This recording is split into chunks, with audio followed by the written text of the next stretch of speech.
Hello, and welcome to episode number 11 of the Welder's Wet Dream podcast. As I start off every podcast, I will not kill myself. I will never kill myself. I am very happy, and if I am found dead in a form that looks like I had killed myself, it was the government. Okay, now that we have that out of the way, let's get into it. Last episode, we focused on more current events. This episode, we are going to talk about the 1960s and then kind of leading into the 1970s, getting into the JFK assassination, the Vietnam War, and I think we got a good one. So, let's first talk about what all started this thing before JFK was elected under President Eisenhower, who I would say is my favorite president. So Eisenhower was a military guy, and with that came a lot of military strategies. One of the ones he tried to carry out towards the end of his presidency, but eventually JFK took over, was the Bay of Pigs. All right. The Bay of Pigs is a location in Cuba where Fidel Castro used to vacation and hang out at the beaches of the Bay of Pigs. Fidel Castro, during Eisenhower's run, just had recently took over as leader of Cuba and had started destroying American oil plants and started buying oil from Russia. So America didn't like this, and we said we have to launch an attack on Cuba, but we do not want to go to war with Cuba. So what America did is they took a lot of Cuban nationalists and defectors that were in Miami and trained them to be assassins and soldiers. They also, at the time, had a lot of Cuban pilots in Miami. So they carried it out and now by the time they actually were ready, Eisenhower created the plan to attack the Bay of Pigs. Kennedy was actually the one who carried it out. So, if you see me looking off to the side, I'm referring to my notes. And if you see, I'm coming off the flu. So I'm a little congested, but I feel like this information in this podcast is so important that I had to, do my version of Jordan's flu game and carry on with the podcast. So as I said, Kennedy took over, and the first thing they did was launch an air attack on the Cuban Air Force at the time. And what America's plan was to use Cuban nationalists to hide up the fact that they were involved. Unfortunately, Castro did not believe that this was just Cuban nationalists who did this, and he believed that America was actually behind this, right? Which caused issues because America did not want to get in a war with Castro. They just wanted to kind of sneakily take him out. And eventually this would end up causing the Cuban Missile Crisis. After this attack of the air raid, Cuba went to the UN, which they were in at that time, and they had want America to face prosecution for this attack, which America then explained that they had nothing to do with this. So this is a huge lie done by America to cover their asses, and Cuba knew that America had something to do with it because of all the spies that they had in America. And in the 60s, this is where we're really seeing the whole spy era really come about. I mean, sure, there was lots in World War I and World War II, but during this Vietnam era of America, and a little bit before, we saw a ton of spies, and it made it so it was very hard to do anything unknown in America. So after America denied, right, they attacked a full-fledged attack on the Bay of Pigs, sending over I think it was right around 5,000 Cuban nationalists and another 2,000 American soldiers, um, in form of air attacks. The Cubans invaded the beaches of the Bay of Pigs, and it was a massive failure. I think it only lasted about 2 weeks, and it was a true embarrassment and failure of an American attack, and made Kennedy look quite bad and gain an enemy in Fidel Castro. Um, so that the only reason I bring up the Bay of Pigs, not a lot of controversy in the Bay of Pigs, but it does set us up for the eventual assassination of JFK. Right. So when we look at the JFK assassination, we have three main um, three main potential people who carried out. Right. We know it wasn't a one-man bullshit thing that the CIA fed us. Right. So one, we have the CIA could have carried out the hit. The mafia could have carried out the hit, and the Cubans could have carried out the hits. Right? Funny enough, the Cubans are actually the least likely to do this, but at the time, JFK had angered them with the Bay of Pigs stunt, so it is possible that it was the Cubans.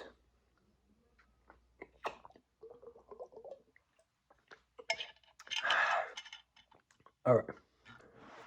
Um, all right. So let's go in to hours after the assassination. Oswald is the gun is found in the library building without Oswald. First of all, terrible tactic. You would never leave a gun, right? Anyways, they find Oswald a few hours after, who is clearly retarded. Um, he is maybe the worst person that they could have picked, but the only person who they could have maybe convinced or tricked into being there the same day of it happening, right? There is also a whole bunch of things going into um, Oswald's life, that he spent a lot of time in Russia. He um, he was part of LSD trials.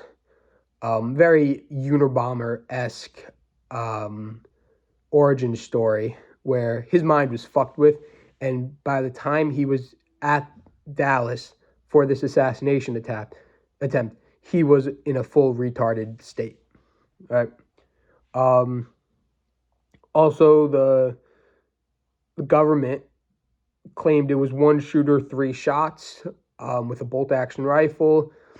Seems a little unlikely that in a moving car a person would be able to have three good clear shots from a building, because it's not like a automatic rifle where you could pop off three shots very quickly. It takes time, about 5 seconds probably, and from a retard doing it, probably about 10 seconds to get ready for your next shot.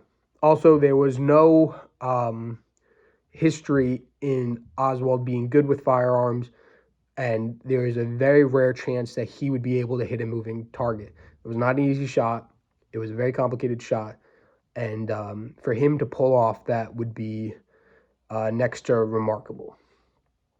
Um, and then we have the Warren Commission made by LBJ, who Lyndon B. Johnson was probably the first deep state president we had that was fully corrupted by the CIA, the FBI, the NSA. LBJ found a way to make his pockets richer, make no enemies, and to the regular America seemed like a good president, but was just a liar who clearly was a benefit of the military industrial complex.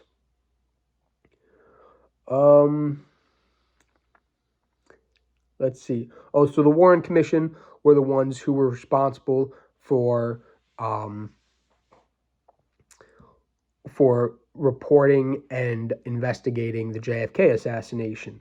So if it was the CIA who who planned the assassination of JFK, and LBJ was then put into office after, because he was the sitting vice president, he made a commission to hide the attack on JFK, which the Warren Commission was not open to the public. It was secretized and criticized by many, but was the only form of investigation into it.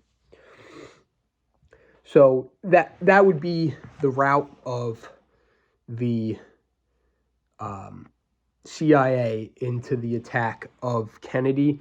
They were to have had multiple shooters, had Oswald as the fall guy, and had the Warren Commission to cover it up. But then we get into the other people who potentially could have killed JFK, right? And as I referred to before, the mafia had a very good chance at being the ones to assassinate JFK due to JFK's late brother RFK, right? RFK was the lead, I think it was a lead attorney justice, who was prosecuting the mafia in New York and was responsible for really taking down New York's mafia and Chicago's mafia.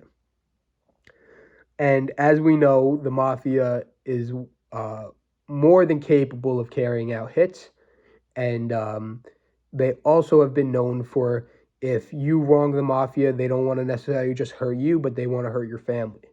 So the interesting thing with the mafia, and the reason that people think it is the mafia, was the name Jack Ruby. Now, Jack Ruby, for those who don't know, was a known mafia associate who killed Oswald days before his trial. And because Oswald never had a trial, it was kind of set in stone that Oswald did it, even though if you would have put Oswald on the stand in his retarded state, you would have known that he was never able to carry out a plan like that, saying how stupid he was.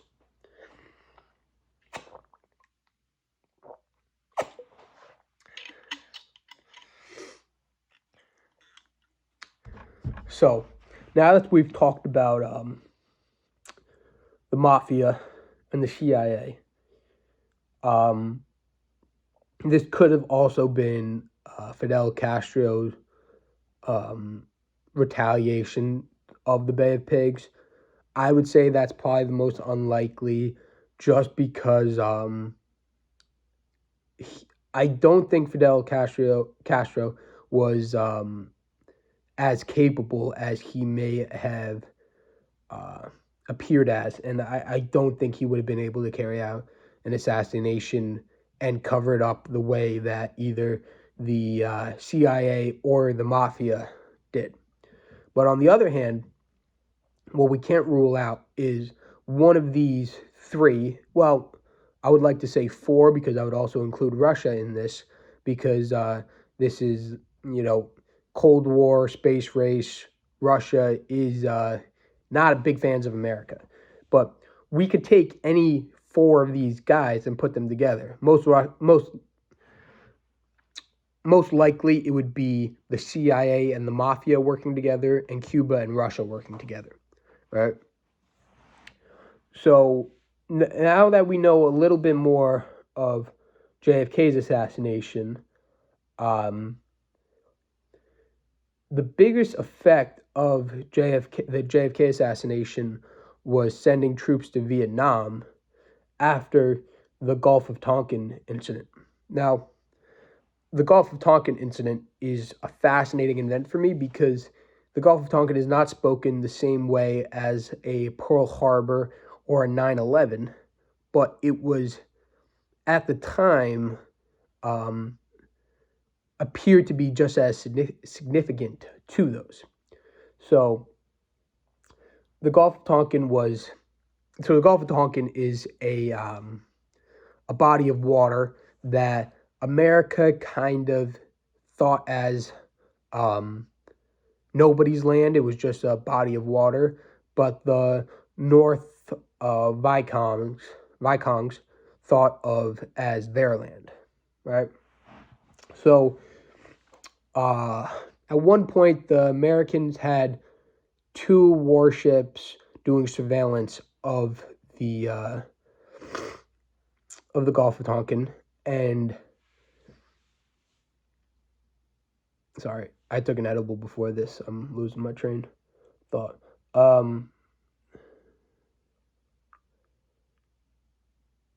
Oh, okay. So they had two warships, and they had ran into a Vikong force who fired bullets at them, but it kind of resulted in nothing. It seemed as if they both kind of shot warning shots at each other, right? At least the Americans really fired at the Vicoms. And this was reported, but kind of looked over. And then after that, a couple weeks later, America returned to kind of say, like, oh, you didn't scare us. We're back. We're doing our surveillance. And then they radioed in that they had a full-fledged attack on them by the Vicoms, right? So at this point, Lyndon B. Johnson goes on the news and says, we're going to send more troops, we're going to send money, we're going to fully back the South Vietnam in this war. And over the years, sent over 200,000 American troops with hundreds of millions of dollars being sent over as well.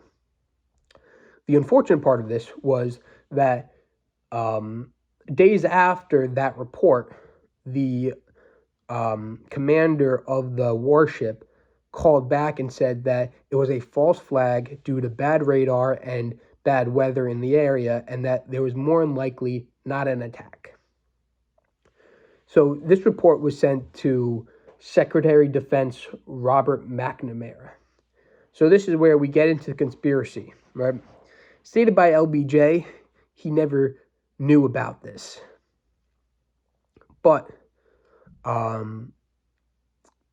so either you have Robert McNamara lying to LBJ, or LBJ knew and didn't want to tell the American people. Because LBJ was known for having huge stock portfolios in American military contracts and American military industry, which, as the very famous speech from Eisenhower just, I think it was like 6 or 7 years before, warning America about the military industrial complex. So LBJ knew that he would benefit from war, even though he had no reason to go into Vietnam the way he did. Oh, and I'm sorry, I said 200,000 troops. There was lots more than 200,000 troops. 200,000 plus Americans died in Vietnam over a pointless war that we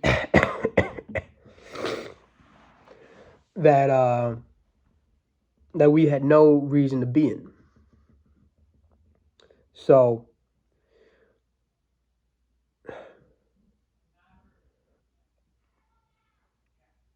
yeah, it's sad. It's sad to think about that one man, or maybe two men, if you think about Robert McNamara, caused all this, caused the death of 200,000 men, the prosecution of hundreds of thousands of Americans protesting the Vietnam War over a 9/11 Pearl Harbor that never happened. It's also important to note that in these Gulf of Tonkin incidents, not a single American was harmed. There was shots fired in the first encounter, but not in the second. This would have also turned out to cost Americans millions in taxes and war bonds, and would financially ruin America for a couple years, although President Lyndon B. Johnson would have profited from this more and more. And then during this all happening, we have the assassination of RFK. And the assassination of RFK, again, could have been pulled off by multiple people. I would probably rule out Cuba, but it was more than likely the mafia or the CIA working together. The mafia hated RFK because he, prosecuted them, and the CIA knew that he was a guy who could not be controlled by the government. All right. And wanted to get revenge for what happened to his brother, and knew that we should not be in Vietnam. And it was, he would have ended that war. That war eventually ended in 1975.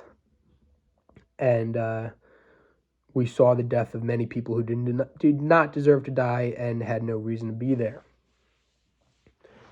So in between this, now, unfortunately, that's all I had planned for this episode, but we're not exactly at time yet. So I'm going to go off the cuff of what I know. So after World War II, there was a plan made by the CIA called Operation Paperclip, which took the Nazi scientists and instead of prosecuting them, had them work on our research. So the big thing that the Nazi scientists contributed was the space race and the moon landing, right? So,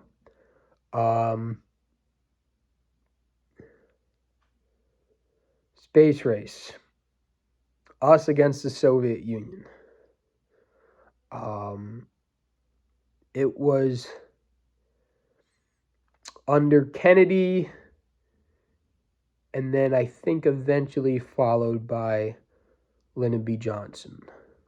I'm not sure when Kennedy was assassinated.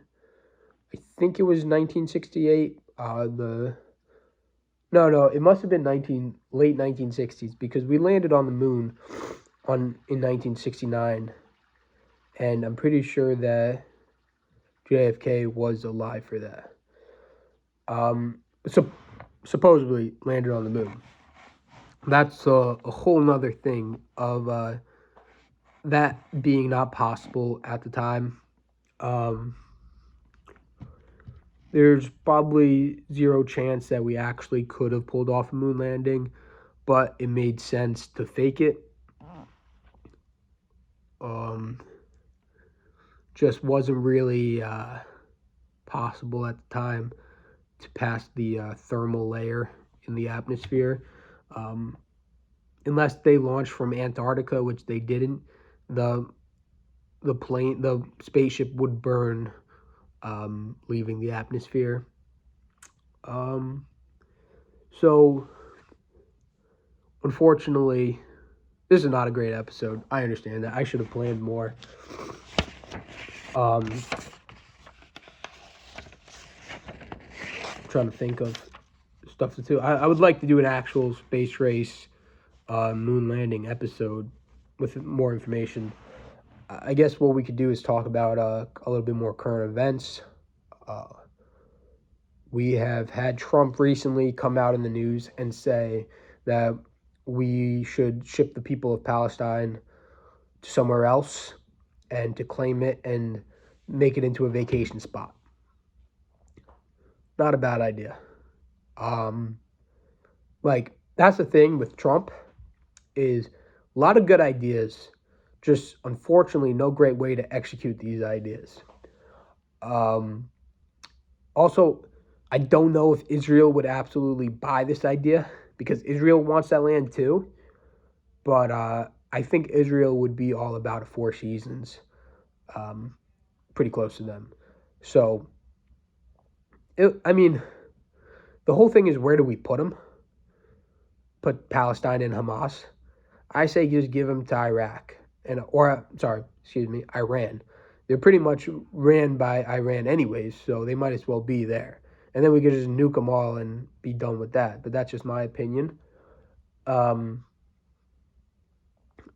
By that statement, I guess you would say that I am Team Israel. And the only reason behind that is that America has more to benefit from Israel than Palestine. That's the only way I look at politics. I look at politics eventually how I can benefit. I don't really care about anybody else. I care about myself, right? And if America benefits, and eventually I will benefit. If there's less homeland attacks on America, that's the better for me. That's something I don't have to worry about. Is Hamas responsible of homeland attacks in America? Probably not yet, but eventually they will. I mean, we funded Israel, right? Same way, Russia will attack America because we funded Ukraine. See, in my perspective, we should have let them take Ukraine. America should truly only pick the winners. We are statistically, like 90% of the time, we're picking the wrong people. We should have picked the North Vietnam. We should have worked with Cuba. The Nazis were messed up. We should not have worked with the Nazis. That was the right side of the war. That was 100% the right side of the war. But with Russia, we should be best friends with Russia. There's no way about that. You don't pick on the biggest guy in the playground. You become friends with the biggest guy in the playground. You don't punch the bee's nest. I mean, you don't poke the bear. All these fucking statements are, they come from real life. And for us to be poking bears and messing with Russia, messing with China, putting tariffs on China now, this is a bad idea for America. Listen, we've seen over thousands of years that every kingdom must come to an end, right? And how every kingdom eventually comes to the end is they become enemies with everybody. We have to stop this. We have now, with this Trump tariff plan, which does sound great for American taxpayers, although the drop of an income tax was promised, it was not executed yet. So right now, the price of things are going up, but yet we're making the same amount of money. So that's not benefiting us. And we're causing two enemies, actually three, in the form of China, who is already our enemy, but Canada, who we were pretty good with already, and Mexico, who we didn't have a problem with. As we can see by the Ukraine, the last thing you want to do is become enemies with your border countries. Doesn't work out well. Didn't work for the Romans. Didn't work for anybody around Germany at the time. It's just not a plan that can actually be executed in the works. Yeah. So if I had any words for Trump, I would say try to make as many friends as possible. Try to piss off the least amount of people as possible. Okay. There are other ways to profit and not piss off of people. And we have to find a way to do that, or we're going to see things like Vietnam happen again with pointless wars, assassinations, and the CIA taking things into their own hands instead of trusting the president too.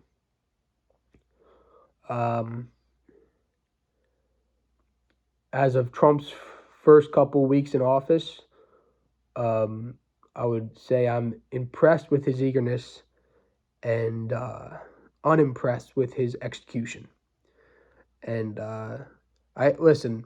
as if Kamala Harris got elected, as if Joe Biden, Bernie Sanders, RFK Jr., as an American citizen, I wish the best of every single president. And I wish them to do the best job as possible. I do not vote. I do not believe it's a real system, but I do have the belief that I wish the best of every American president. And for that, I'm going to end this podcast and say that I think the future is bright for America, but I think we do have to stop making enemies. And as I start and end with every podcast, I just want to say I will not kill myself. I will never kill myself. And if I am found dead, it was the government. Thank you and goodbye.